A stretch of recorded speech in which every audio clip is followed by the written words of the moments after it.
Well, even if it's a foregone conclusion down the feature match here and Robert Smith is going to take this one out, well, we're going to still have some wiggles and giggles as we head down to cover the whole thing. Riley Knight joined by Eduardo Sajgalik, and I tell you what, players are ready and raring to go in our feature match area. The feature match is stacked, as Rich mentioned. So let's not waste any more time and get underway. Robert Smith facing off against Andrew Cuneo. Cuneo on the left-hand side in the seat that some would say is cursed with bad luck this tournament. Eduardo, you believe in that sort of stuff, don't you? Absolutely not.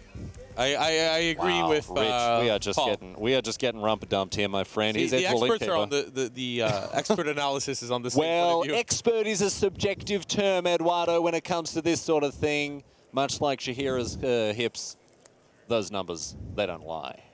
What are we looking at here, Eduardo? Whoa! Who is off to the races here with double Edgewall Innkeeper and immediately slamming himself ahead. What's Smith up to here? I was going to say, up to a bad matchup to start with, but on top of that, Cuneo's on the play with two of the most powerful cards in his deck with those Edgewall Innkeep. I mean, Cuneo's like really ahead, like miles. But looks like Temple of Mystery here. So what are we looking at? Just the Oko silly nonsense, or what's up? Well, I mean, we'll have probably an Aether Gust on Dross. Okay, I'm surprised we don't have an Aether Gust on Dross step, actually. That would have been... That I'm driving towards is that this is not an Oko deck. It's Simic Flash. Thank you for letting us know that one, Eduardo. Simic Flash here in the hands of the Canadian.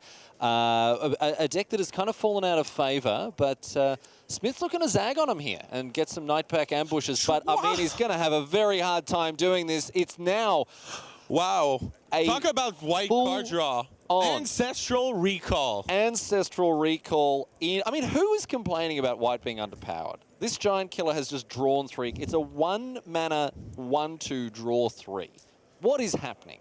What is happening in this world when that is the situation? Oh, and just now a free 4/4 as well. Andrew Cuneo.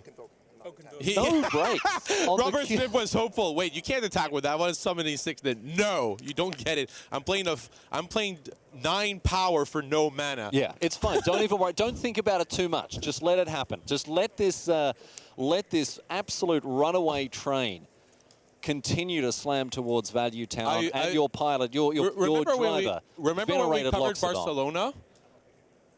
Like.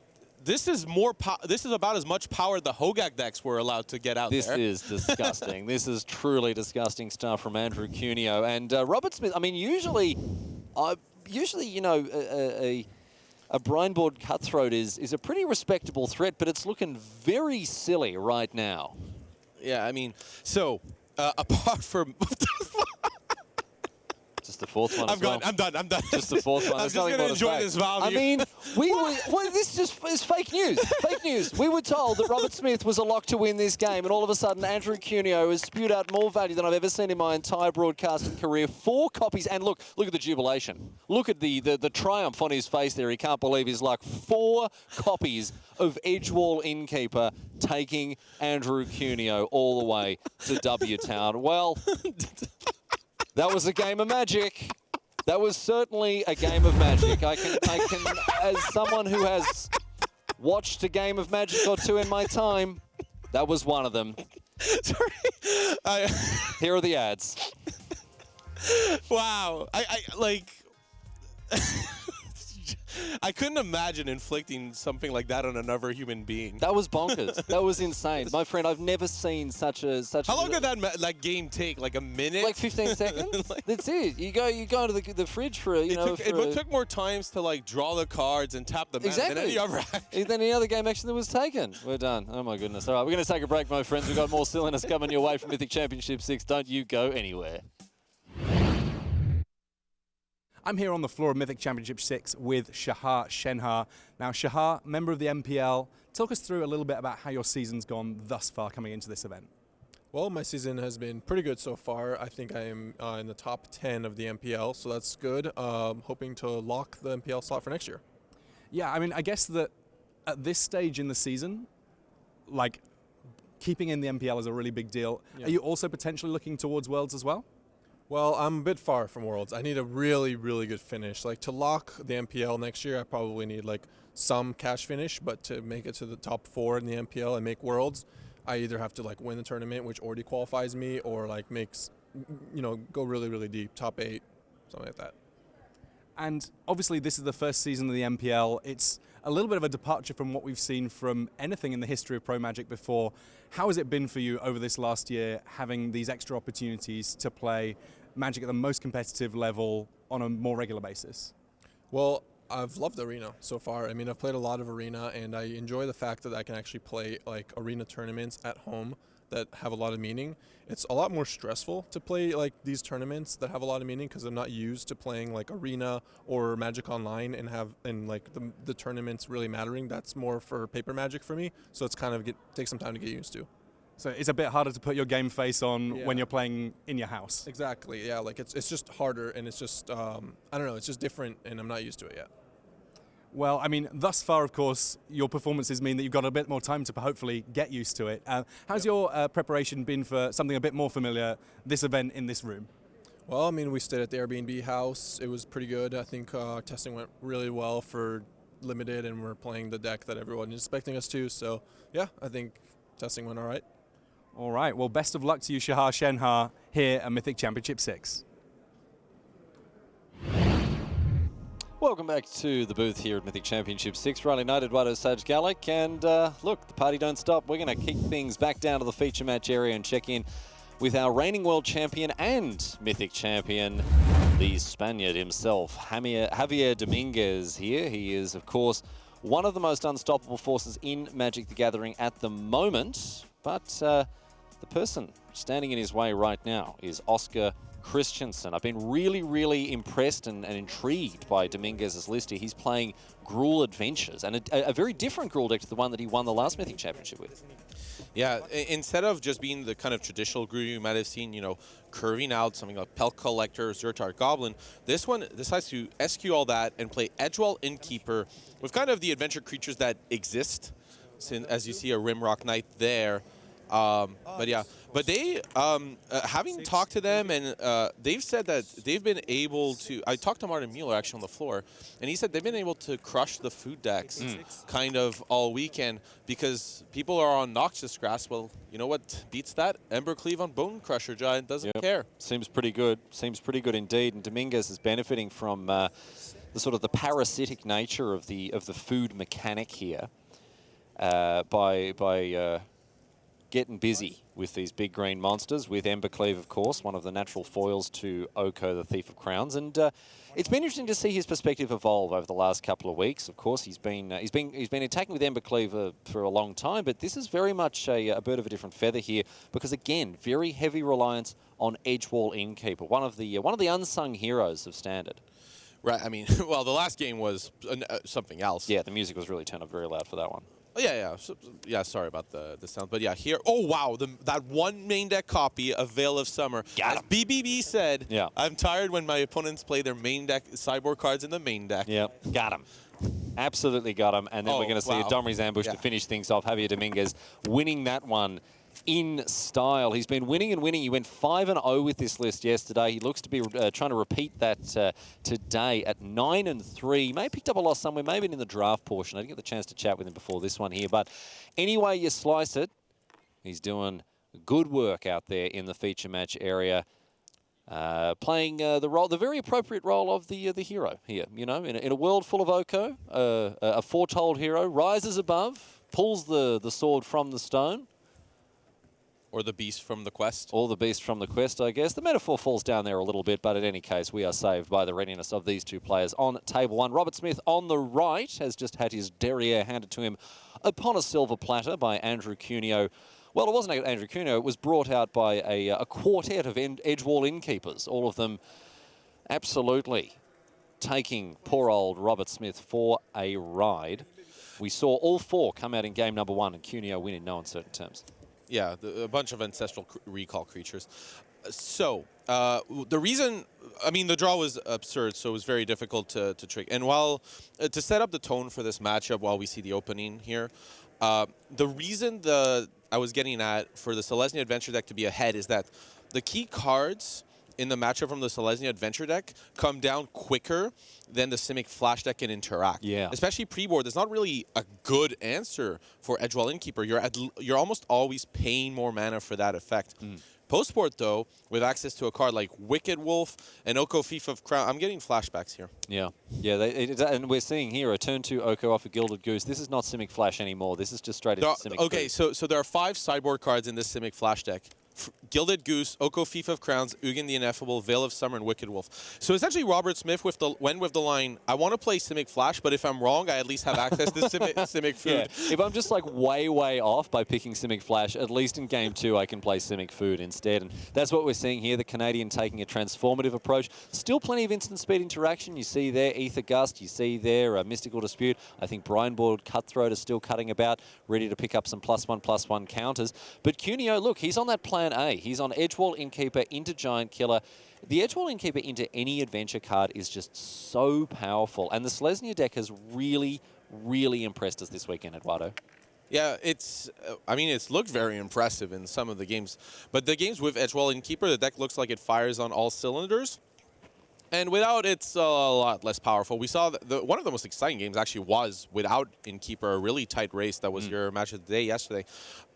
Here, I'm actually surprised that Robert Smith didn't elk the Edgewall Innkeeper. Yeah. The Oko would have been at 7 loyalty and more than capable of withstanding hits from elks for a while. And Innkeeper is really Andrew Cuneo's engine, so I'm kind of surprised. I'm surprised as well, especially as Smith actually doesn't have a copy of Wicked Wolf in hand, which would maybe be a way for him to kill it at some point. But here we're seeing the 2 Aether Gusts in the hand of Smith. Completely embarrassed by the white creatures that Cuneo is playing here. So Aether Gust the Edgewall Innkeeper, put a counter on the Brindeboard Cutthroat, but you just want to kill that Innkeeper. You just want to get or remove it at least so its ability isn't relevant. I kind of would have if that was the line for this turn. No, honestly, I would have just elked it. But if you were going to do Aether Gust, doing it on draw step, can run into Shepherd of the Flock, but Cuneo's just gone ahead. He just drew the card's already drawn. It's kind of hard for Robert Smith to now reverse that. And yeah, I'm just surprised, honestly. And it's going to mean that Robert Smith is going to fall behind quite quickly. However, depending on Robert Smith's hand, if there is counter magic for those March of the Multitudes, Robert Smith might be able to still have a handle on this game. But I only see, I think, looking at Robert Smith's hand, Aether Gust, and that only temporarily deals with March of the Multitudes. There's a Brazen Borrow as well as that Temple of Mystery now deployed. The Canadian sees what I think is another land on top. He doesn't like the look of it in any case. It's going below decks. I'm trying to think what the plan is, but it's really hard to deal pressure across Giant Killers. That Oko will stick around for quite a while. So I think Robert Smith is building up the loyalty of Oko Thief of Crowns in order to exchange control of a food for an Edgewall Innkeeper as kind of an answer. So, but yeah, that was maybe the plan. Just get Aether Gust on Edgewall Innkeeper again. So here is another Edgewall Innkeeper. It's not the first we've seen in the feature match area today. Certainly won't be the last. Double March of the Multitudes in hand here for Cuneo. Flower Flourish and a Shepherd of the Flock. But the Edgewall Innkeeper going to bite the dust to the Aether Gust. Bite the gust rather than the dust. And the follow-up here, tapping down the Brindeboard Cutthroat in order to put some pressure on Oko, it looks like. Yeah. Again, these games are about board position, not life total. So while Oko is at a massive 10 loyalty, this would at least mean that if Robert Smith did do an exchange from a food to a creature in play, there would be a relevant cost to pay. So just the Brazen Borrow in the hand of the Canadian here. Let's see what he can find. That looks like a growth spiral, all right. Another way to grow that Brindeboard Cutthroat. Yeah, that Cutthroat is going to increase in size pretty rapidly, but I believe with Cuneo having access to another Shepherd of the Flock in hand, one line open to Cuneo down the line is going to be, I'm going to get back my Giant Killer and destroy that Cutthroat. But for now, it can just get tapped down. Oko goes upstairs, makes another food. Chef Oko offering us the finest and the most succulent dishes here. Chicken nuggets all over the place. And there's that Edgewall Innkeeper that was gusted to the top. After that, follow it up with a Shepherd, draw another card, and we'll see if Smith has a response here. Yeah, and Cuneo could have gone for more value by deciding to bounce a Giant Killer with Shepherd, but a counter spell would stop that just as much as it would stop the... And then you don't get the card because you didn't cast a creature on Adventure, and returning something like a Giant Killer against a Brazen Borrower would be horrible. Here's a Venerated Loxodon. That's going to put a counter on everything that convoked it, but a Growth Spiral in response here. Maybe Smith's looking to dig for a counter spell. Let's see what he can find off the top, but just another Brineborn Cutthroat. At least it will put some power on the board, having a bunch of Brineborn Cutthroats, but Robert Smith is running out of cards pretty fast.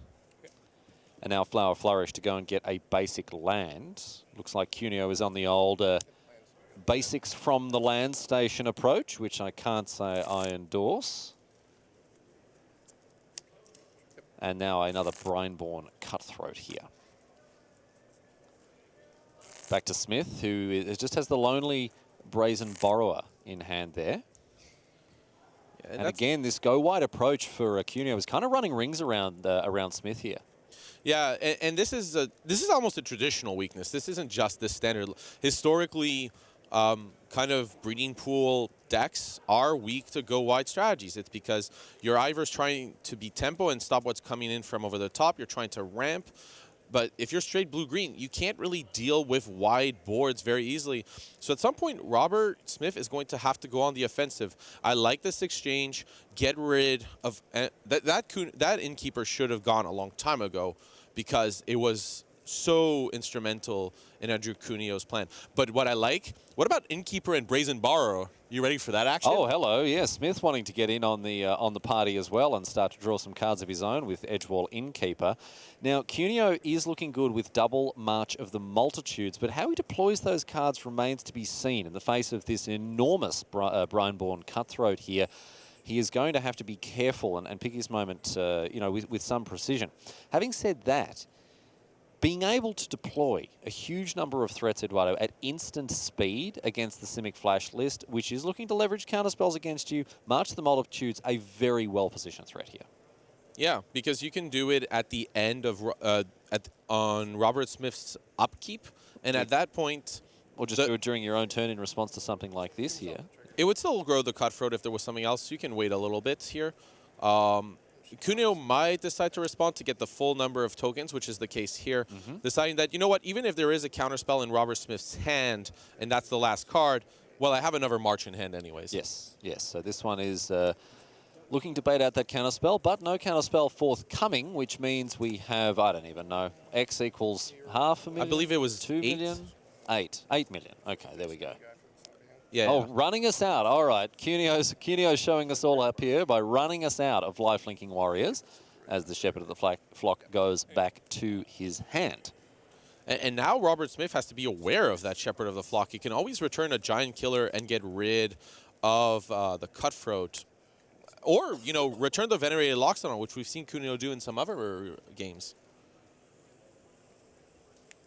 Smith now off the top. Yeah, the Innkeeper is going to be key for Robert Smith here. It looks a little weird, but Robert Smith was so low on cards that Edgewall Innkeeper is kind of one of the few ways that Robert Smith will have to pull ahead. The Simic Flash deck, not very good at playing from behind or drawing lots of cards. Yeah. What it wants to do is usually have the front foot, play a threat, counter everything that comes. This Very is why tempo-oriented strategy. Right. But tempo's going to be really hard in the face of 8 lifelinking tokens that are going to be bolstered potentially way, way, way up if Cuneo's second March of the Multitudes resolves. Now, Smith did bounce that Shepherd of the Flock back to Cuneo's hand, and even though it has that Usher to Safety ability, return a permanent back to your hand, it's only permanents you control. You can't, even though Cuneo is the owner of that Edgewall Innkeeper, he can't use the Usher to Safety part of Shepherd of the Flock in order to return it to his hand. So that would have been a nice piece of tech there from Cuneo, but Smith had all the angles covered in that regard. Right. You can only return something on the left side. Yes, yes. But yeah, Cuneo here setting up for another March of the Multitudes, just going to deploy it at the right time.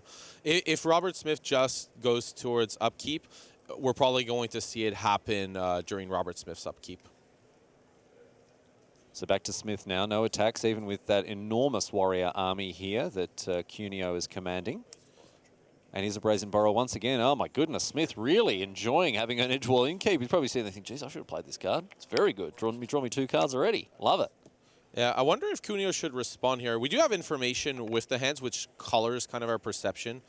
But this might have been a spot to resolve the March of the Multitudes just because there wasn't mana. But because of the Goose in play, Cuneo knew that this was a possibility. And this is what, yeah, now he's picking his moment to really ensure that he gets maximum value here. X equals... 15. I was going to say, I can see Eduardo's lips silently quickly moving as he crunches those numbers. So X equals 15, we hear the American confirming it. So...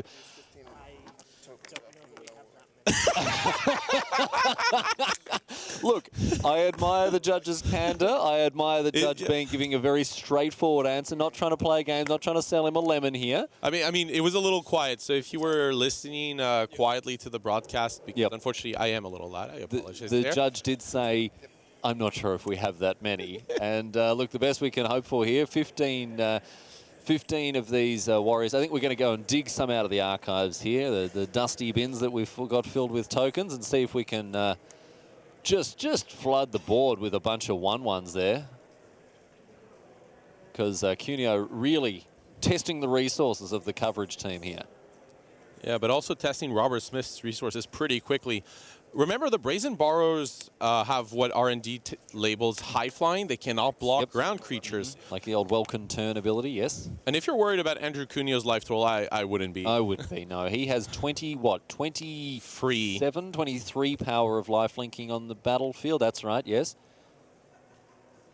So he's going to be fine. He's going to be fine. Get in with all those 1/1s, maybe sacrifice a couple to the Brineborn Cutthroats and what have you. But here's a Wicked Wolf now. Eat up that giant killer. Oh no, says Andrew Cuneo. You killed one of my 400 creatures. What will I do? Yeah. And the main thing here is it's going to take 2 attacks, I think. Attacking with all 26 creatures would technically put Robert Smith out. But with access to food, I believe Robert Smith just survives. Let me double check, though. We have 6 blockers with that elk. So that would block, well, 6. Would it really? Oh, wait. Oh, yeah, surprisingly. High level so analysis. 7 here. Right. But that allows 19 points of power to go through. And with no food to sacrifice here, I think this might just be it. I believe Cuneo can just attack with everything, and that's going to kind of call it. Like, if I haven't miscounted, we're looking at 23 tokens plus free creatures. If you have, as I can see here, 7 blockers, you go 26 minus 7 is 19, and Robert Smith doesn't have a food to sacrifice. Remember, those are elk. They're no longer artifacts. They're no longer food. Cuneo also has the ability to tap down creatures with the Giant Killer. Also has a Fairy Guide Mother in hand to push through a couple more points of damage here. And, oh, look at this. This is the tech. This is the tech. Bounce the Giant Killer. Use Chop Down to destroy the Brineborn Cutthroat. And I mean, look, if this one doesn't put it away, I don't know what's going to. We're going to see a huge attack here from Cuneo. An attack for 400 million billion squillion. Math and blocking is for nerds. Robert Smith, can you answer this enormous attack, says Andrew Cuneo, because I tell you what, he is ready to continue his onslaught of this standard format at 10-2. Can Andrew Cuneo take it all the way home on the back of this remarkable Selesnya Adventures deck? Absolutely he can. Just the casual double March of the Multitudes for 400 billion, and that is that. Enough said for Andrew Cuneo. What a victory. Yeah, I mean, game 1 was clearly a victory. Getting free Edgewall Innkeepers relatively rapidly. Yep. Playing a bunch of Ancestral Recall creatures. Pretty good. We took it on the play. Yeah. But yeah, game 2, March of the Multitudes, a different tune. Andrew Cuneo was able to develop an extremely wide board, which these Simic Flash decks are weak to, and take over. I think there's a lot more to discuss about this this Selesnya Adventures deck. I think it's been deceptively powerful. I mean, I know that I underestimated looking at it, thinking, oh, Fairy Guide Mother, whatever. I think the Golgari one's going to be better if you're wanting to draw cards off Edgewall Innkeeper. But You know, I mean, I don't know what you're having for dinner tonight, Eduardo, but I might just go and eat a big bowl of my own words, to be honest, because I've been really, really impressed with Andrew Cuneo. Let's move over now to one of our backup tables. We've got Tetsu Kawaguchi and Marcio Carvalho here. Now, Carvalho, of course, is on Sultai Food. Tetsu Kawaguchi, however, on Simic. So we've got the Portuguese player with the black splash, Noxious Grasp, Casualties of War, Vraska, of course, whereas the straight-up two-color version in the hands of the Japanese player here. Yeah, and Casualties of War that you mentioned, Noxious Grasp, we've seen it a lot, Wild Day Mulligan, in a lot of the Sultai food decks. Well, that's why you play Sultai rather than straight blue-green, really. But Casualties of War has kind of been an unsung hero, and one that Brad Nelson mentioned. It's been a really instrumental card, because it's one of the few cards that can completely reverse a board state. It's along the lines of mass manipulation, where you can get rid of multiple permanents at once, and as a result, take over the game. However, the reason to go blue-green is you have access to a much cleaner sideboard. But, you know, you get access to Aether Gust, Disdainful Stroke, Mystical Dispute. I actually like the way Tetsu built this sideboard, because there's a lot of individual cards, so it's a lot harder to guess the numbers. Aether Gust, Disdainful Stroke, Mystical Dispute, Negate, Questing Beast, Return to Nature, Velos Summer, Voracious Hydra. If you're sitting across from that list in the tournament, you don't know where the numbers are. It's going to be really hard to play those post-board games with partial information. But I love this tech. Tetsu, main deck, 2 Veil of Summer. He was ready. Yeah, he's very, very ready for this matchup. And with both players here at 1 and 1, and if I'm not mistaken, both have taken a mulligan, even mulligan to 5. At least Kawaguchi did. I think Carvalho may have as well. We'll get a closer look at the at both players' hands here. Can confirm that Kawaguchi is on 5 and Carvalho as well, just on 5 cards. So a little bit of a game of limited resources here. This round, my friends, proudly sponsored by Limited Resources. Such commercials.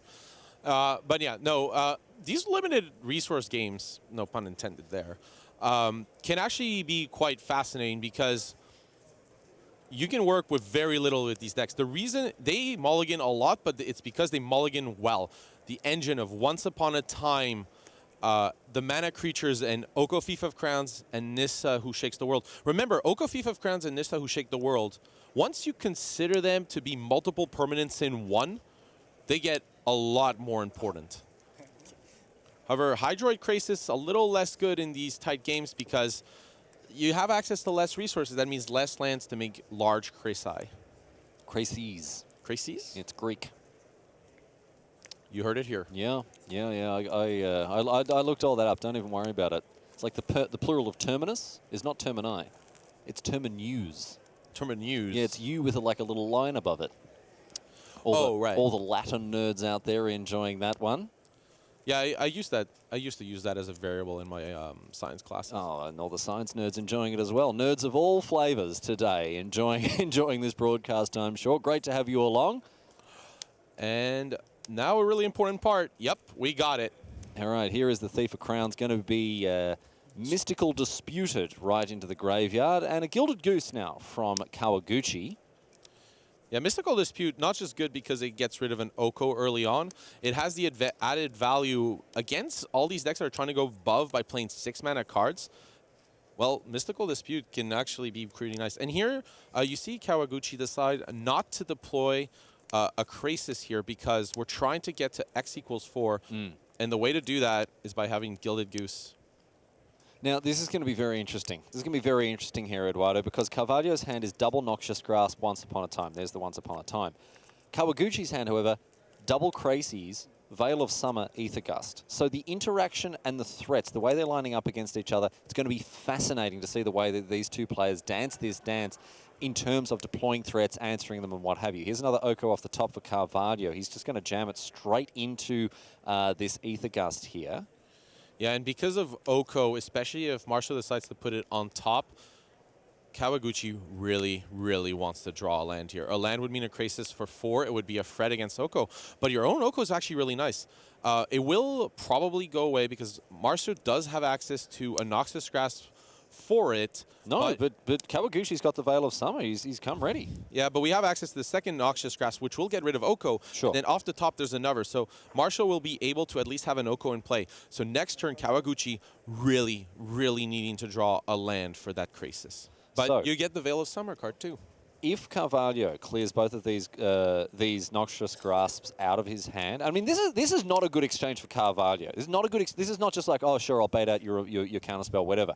That means that Carvalho is now behind on cards against Kawaguchi. Even if this second Noxious Grasp comes down, Carvalho 2-for-1 himself there. He 2-for-1 himself to get rid of that Oko, and this is what you're saying. That if next turn we can get a big Krasis down on Kawaguchi's side, he's going to be in the driver's seat here.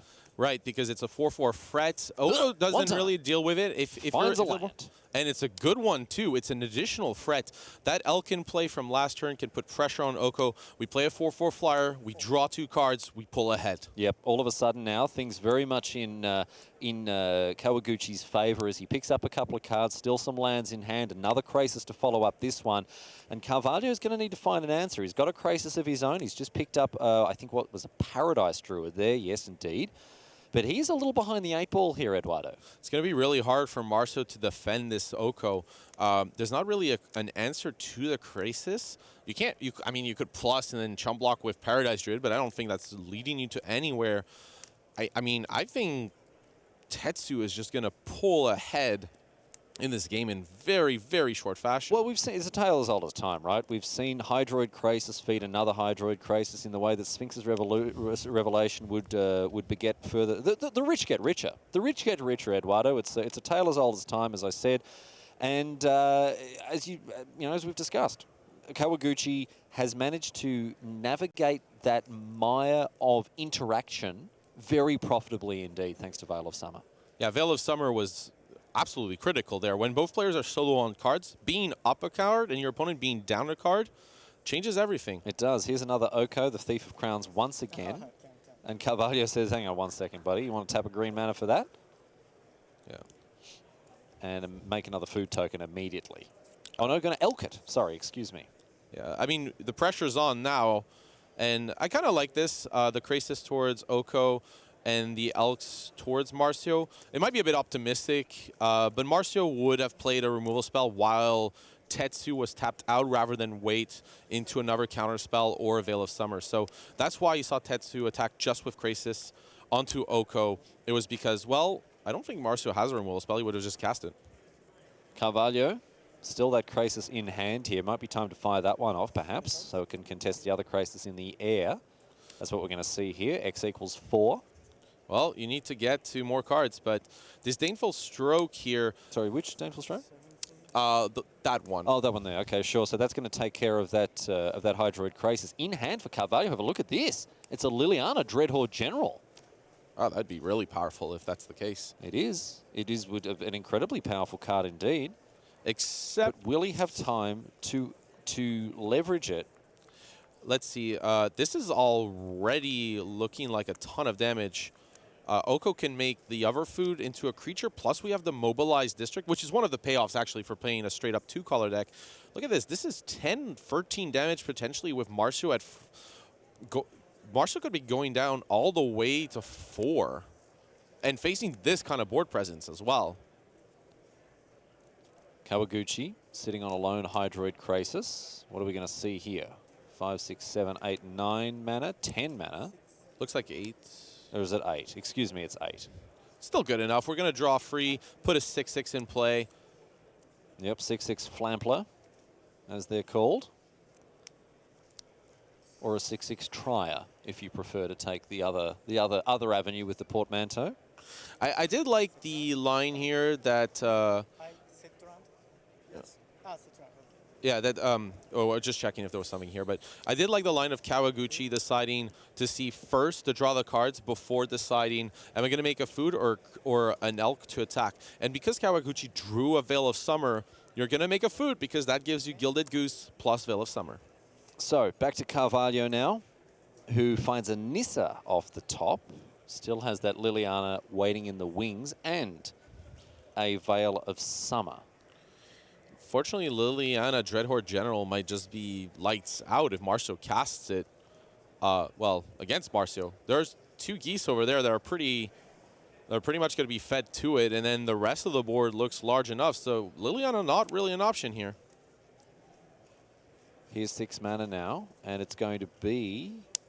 There's Liliana, the Dreadhorde General. Now, this doesn't leave that Veil of Summer in Carvalho's hand available to play. Sacrifice 2 creatures, and yes, it looks like Goose is on the menu here. Some haute cuisine for Liliana. She tucks into a bit of a Christmas dinner there. There is a Legion's End in Marceau's deck, but with just 1 card going to the graveyard, that pretty much... There was no out, really. Enough. It's not going to be enough. And Tetsu Kawaguchi takes down the Portuguese superstar Marcio Carvalho, the MPL player, going down 2-1. Simic Food taking out this game over Sultai Food. And I have to say, one of the things that really impressed me there was, we mentioned the fact we set up this this scene, Eduardo, where there was interaction on both sides. There was Noxious Grasp, there was Veil of Summer, what have you. There was a lot of stuff going on.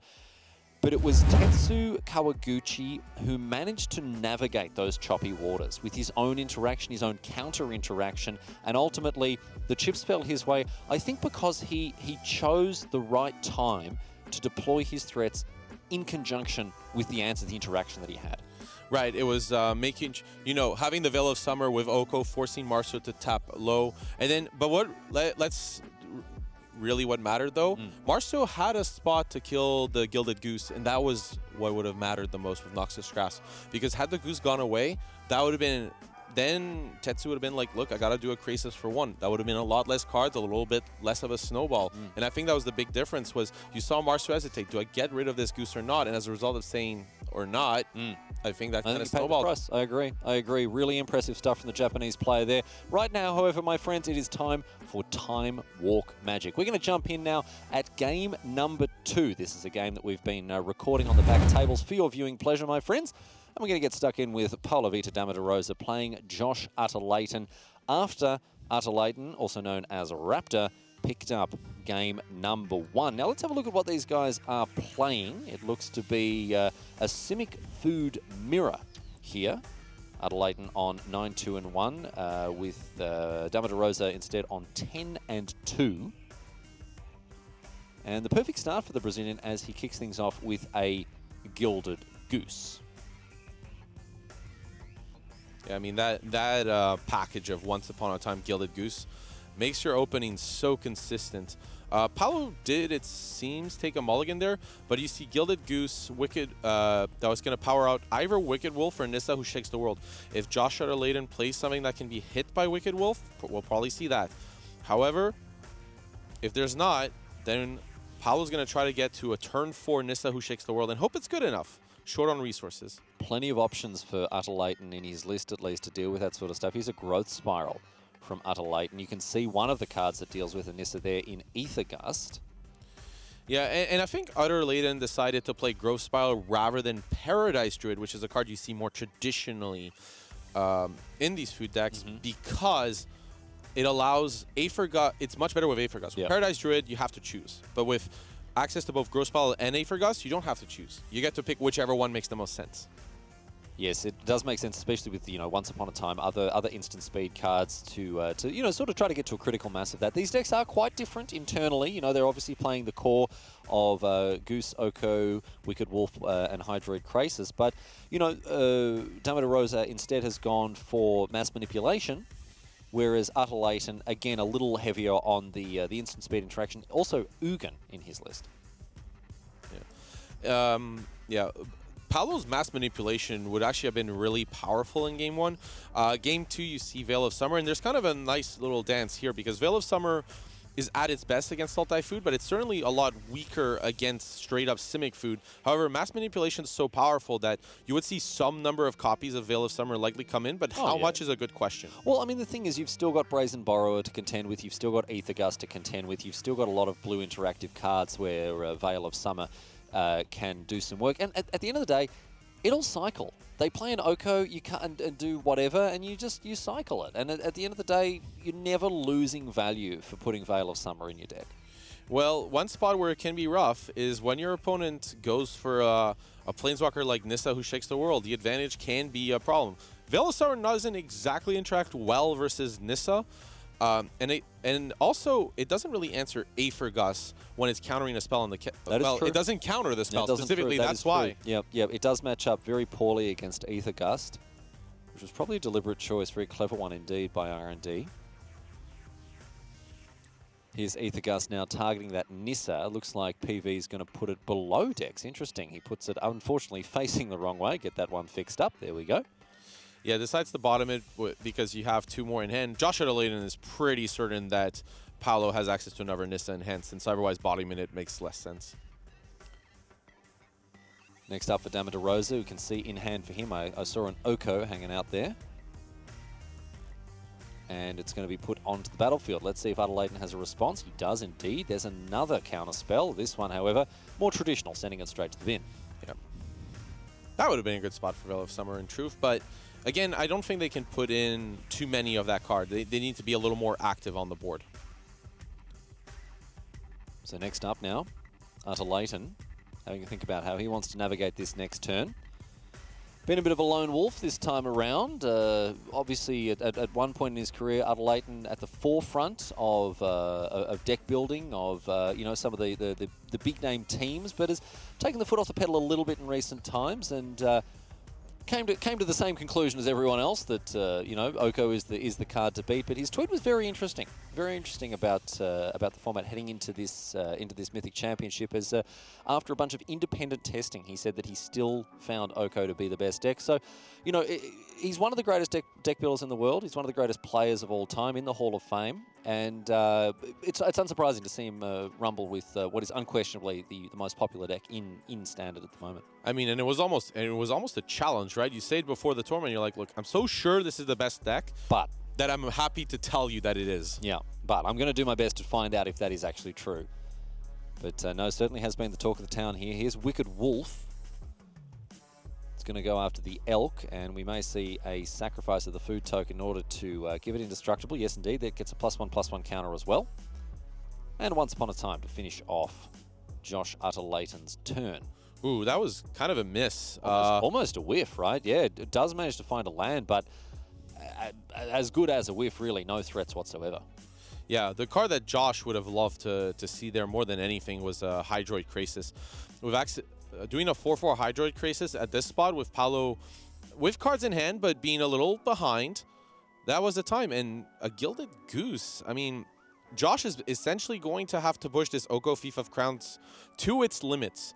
And yeah, decides to trade a food for that land. Look at how important it is to deny the mana in this matchup. Yes, absolutely it is. It really, when you're talking about resolving enormous big Hydroid Krasis or what have you, every drop of mana counts. And that's why we see Nissa overperforming. That's why we see cards like Paradise Druid, cards like Gilded Goose, putting in such work, Eduardo. Yeah, and for Paolo, while there's not a land to follow up, at least there's 2 mana creatures, and with plenty of food for the Goose.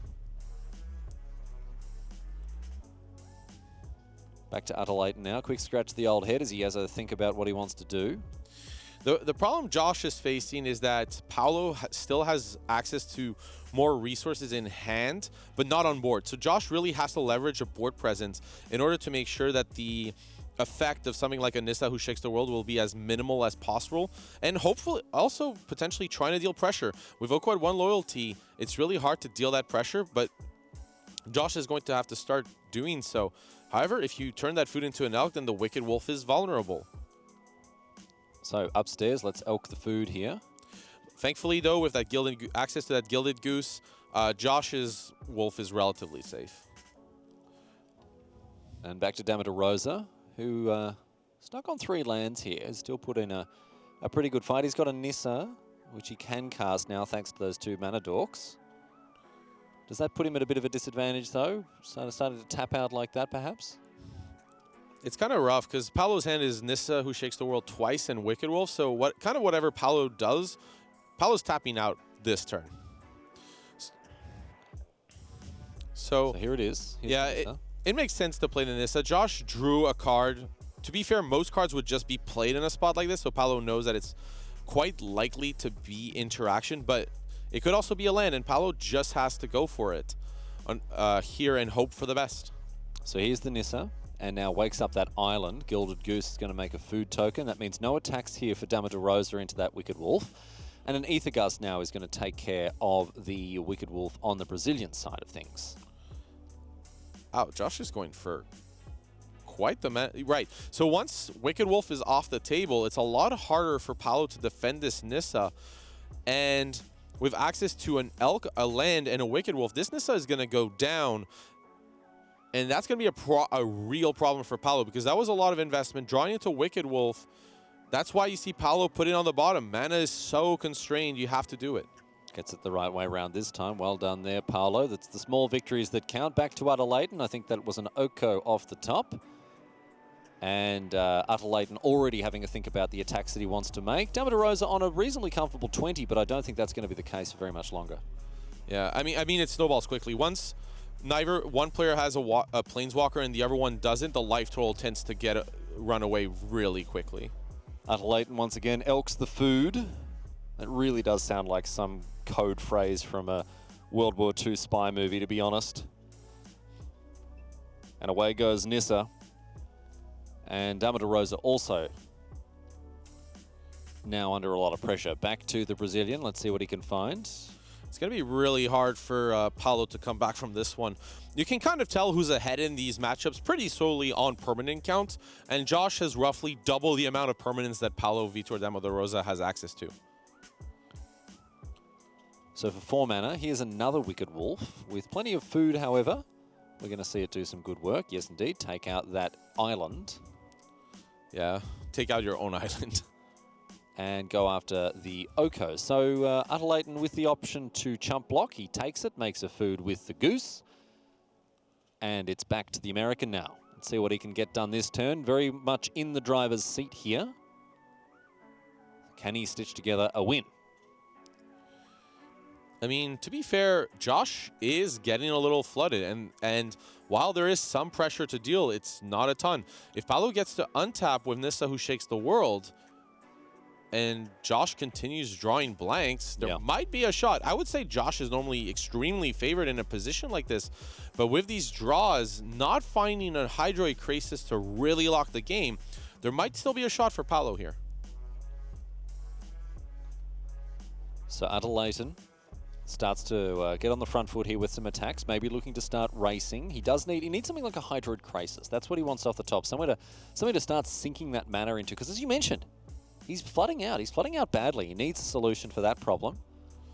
Ooh, but that's a nice one off the top here for Dama de Rosa. I think he's just found a counterspell here in Ether Gust. And what's nice about this is if Josh doesn't have an answer to the Nissa, untapping the land will give Paolo access to Ether Gust straight away. And with Oko at 5, there is a possibility for Josh to exchange the food for a permanent on Paolo's side, but the Oko would at least go away, which is certainly a desirable outcome. It's hard for Paolo, though, here to put pressure on the Oko because there's a Wicked Wolf on defense and plenty of food. So Dama de Rosa now. It looks like he wants to play this Nissa, but how he does it is what is currently being given some thought. Yeah, so here you could tap the Goose, but that removes the last food, and then the Wicked Wolf is a little less of a blocker, but it's remaining a 4/4, which is why you see Paolo decide to lose that food here, because the free land is more important as a blocker. So here's that Nissa Who Shakes the World. Wakes up a forest. We've got our Ether Gust online in Paolo Vitor Dama de Rosa's hand. There was an extremely aggressive line that Paolo could have taken here, which I don't feel would have been correct, but it was essentially to attack with all creatures at Oko, tap out Aether Gust away the Wicked Wolf, but I feel like that's just asking for trouble and then Nissa to go. So Paolo understands that this Nissa Who Shakes the World is essentially all that he has to work with, but if it does stick around, if Paolo gets to untap, this permanent disadvantage is going to shift back to in Paolo's favor, because that Nissa is worth multiple permanents in itself, doubling the mana output of those forests. Plus the untap means that Nissa Who Shakes the World isn't just one permanent, it's something like 5 or 6 in one. I think it was just a land off the top here for Raptor, who is going to elk the food once again and start getting stuck in. Again, I think he's just looking to race, but now Dama de Rosa can line up some pretty good looking blocks here with that Wolf as a 4/4. The most important thing here is for that Nissa to survive, so Josh is putting pressure in order to actually get rid of these lands. Josh knows it's not possible to get rid of Nissa, who shakes the world, in this spot, but we might as well try to put as much pressure. And this Aether Gust is going to be key because the forest is going to survive. The food is off the table. The Wicked Wolf is going to look a lot worse drawn because Josh is looking for Hydroid Crisis, so it essentially gets rid of it straight up. Yeah, straight at the bottom of the library there for Utter Leighton, and now he's hoping that the top of his library is going to treat him a little nicer. Single elk remaining for him. Damodar Rosa has done a great job of furthering himself, taking advantage of the weakness shown by Utter Leighton. Utter Leighton unable to find anything but lands off the top of his library, and I tell you what, Damodar Rosa has been there to punish him. Here's a Gilded Goose, make a food upstairs with Nissa, wake up this forest. Or maybe the island, actually. Let's have a think about that instead. And I think Damodar Rosa now is in a position where this race is all of a sudden well and truly in his favour. Right, decides to use the island because untapping the forest means a lot of mana potential. Even with free lands, between the Paradise Druid and one of these geese, because of the food token, as we see here in exchange for Mobilized District, you're looking at 7 mana off 2 lands. And a Nissa. Off the top now for Utter Leighton, just a Krell Harpooner. And that is that for game number 2. Parlavita Damodar Rosa looked to be in a bit of a tough spot there for a while, but managed to conjure up the win, which is unsurprising given a player of his caliber. But Utter Leighton also not really being treated too kindly by the top of his library there. Like for me there, the story was Josh just couldn't find the thing to take it all the way. Yeah. Josh had an early advantage, mid-game advantage, really needed a Crisis, maybe something a little, like even or Nissa, who shakes the world. Either of those cards would have taken over him and couldn't find one. Couldn't close, absolutely. Well, we've still got game 3 to bring you, my friends, and as soon as we're ready to bring it to you, we will get underway. Once again, just want to point out the slight variation, the internal variation in these two lists. Of course, we talked about the fact that the Brazilian is playing Mass Manipulation, whereas Utter Leighton is not. And there's going to be an important card in this matchup, I would say. This is one of those cards that tends to smash these mirrors. Brazen Borrow, another one with Veil of Summer out of the board. Maybe something like Gadwick the Wizened as well. So plenty of stuff to talk about as we head into this Simic Food Mirror to determine the winner of this game and indeed this match. And it looks like Paolo mulligan to 5, but it's, talk about a 5. It's Gilded Goose, Forest, Once Upon a Time, Oko, Nissa. Yeah, I mean, that is a real lineup of all the usual suspects of in Standard here. Let's see if Paolo can succeed at this minigame of putting his cards oriented correctly in his library. Yes, he does. Well done. And back to Utter Leighton now. Yeah, and just passing in order to have interaction, you need to be able to answer turn 2 Oko. And here, there's actually kind of an interesting spot because if Josh decides to Aether Gust and Oko and Paolo cast it, then Paolo can't really recast it because there's no food for the goose. So that's why you see Paolo pass. This allows the production of a food, a little more having an extra option on the following turn, and also denying Josh the possibility of slamming the own Oko. Going for Once Upon a Time here to make sure to hit those land drops as well. Tell me a story, Papa Paolo. Tell me a story. It's a story of a breeding pool. Well, once upon a time. It's twice upon a time. Twice upon a time at this point. Yes, it is indeed. Back to Utter Leighton now. He's told a story of his own. Let's see what his 4th turn is going to be all about. With 4 mana, there's got to be something. I think it's going to be the Wicked Wolf of the West. Yes, indeed. Take out that goose and Aether Gust the wolf in response. So that means the goose will remain loose. This was a really good sequence by Paolo. If Paolo can draw a land, but Nissa would have kind of closed out this game in incredible order. Would have really turned the screws after Paolo. I mean, Paolo, he's won from mulligans to 5 before. There's been some notable victories from Paolo after his mulligan down to 5 here and there. But another goose now. After that, Oko comes down. Yeah, and that's going to allow Nissa to be cast if there's no interruption. But it seems like, there's still that Wicked Wolf, of course. We're still going to eat the geese. But Paolo can still draw a land for a Nissa here. Utter Leighton thinking about what he wants to do.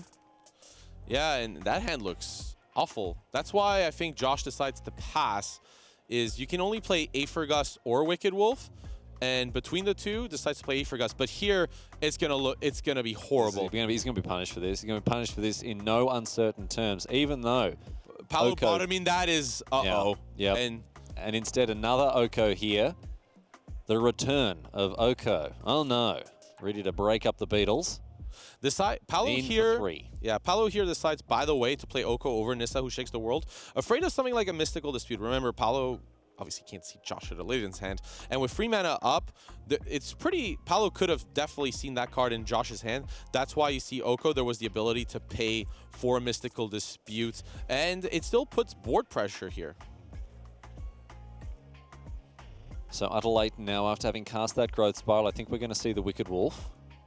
There it is. That was bounced with the Ether Vial earlier, and is finally going to get its Goose Dinner. Have you not had? Yeah. Man, that's an interesting lapsus on Aether Vial. I love it. But we're going to see Nissa, who shakes the world. Yeah, we're going to see the world get real shook, all shook up here. Wakes up that breeding pool. And Dama Rosa really just going from strength to strength, doing more or less exactly the best thing that this deck can do. After it, let's not forget a mulligan to 5, Eduardo. Yeah, I mean, again, Josh drawing a lot of air. Aether Gusts and all that are nice, but you need to be able to pull ahead. And without a Planeswalkers are what this matchup are about. Whoever has sticks and maintains Planeswalkers on the board will usually win these mirrors. And you can see it here. It's just because of that recursive advantage. And Josh is just left with essentially 2 free frees against, 2 Planeswalkers that make a ton of free frees. Yes, exactly. He's going to fall behind in the 3-3 race. Very swiftly indeed. Dama Rosa goes, oh, mate, you want to take with 3-3s? I've got 3-3s for days, old son. So let's just trade them all off-ski here. No food to keep that Wicked Wolf alive. By the way, the reason for that attack is that Josh really wants to Aether Gust the Nissa, but by getting rid of the breeding pool, it's a lot harder for Paolo to recast the Nissa, who shakes the world. And that's why you see Paolo bottoming the Nissa. Now Paolo doesn't have the mana to essentially cast it, so we're left with an Oko. All right, so Utter Leighton under attack from a 3-3 Elk that was newly made by Oko. Off the top for Raptor is just a Gilded Goose. So Dama Rosa now moving further and further ahead. It may look like he's a little behind when it comes to mana, but he's got an active Oko, he's got Elks coming out the wazoo, and he's ready to hustle and bustle. In for 6, no blocks from Raptor, and a Paradise Druid as well to add to the board. Oh, just a Veil of Summer. That's not what you want when you're this far behind. Utter Leighton is staring down the barrel of defeat here. He's going to have to line up some chump blocks if he wants to stay alive. And even then, he's going to be put down. No. If we just elk this goose, that's it. That's it. He has to eat the food to stay alive. It's looking very close indeed here, Eduardo. Utter Leighton just might be dead to rights. It may not be this turn, but it certainly will be the next one. Like, after all, you make a food, you sack a food, gain 6, go to 14, but this is an attack for 11, and Josh is at free life. So, Utter Leighton with a lonely goose and nothing much else finds a Nissa off the top. Is that going to be enough? It can wake up a land, but it doesn't do much else. Look at how Veil of Summer against Aether Gust. But there's an Aether Gust here, which Veil of Summer does nothing about. And so Utter Leighton goes down 2-1 to the Brazilian superstar Paulo Vitor Dama Rosa. A masterclass performance from him. We wouldn't expect anything less. He's done incredibly well. And Simic Food continues its onslaught at Mythic Championship VI. We've got to take a quick break, my friends. We're going to be back with a deck tech from Sam Black. He's playing Jeskai Fires, and he's going to be here to tell you all about it. You're not going to want to miss it, my friends, so stick with us through the ads. We'll be back after this.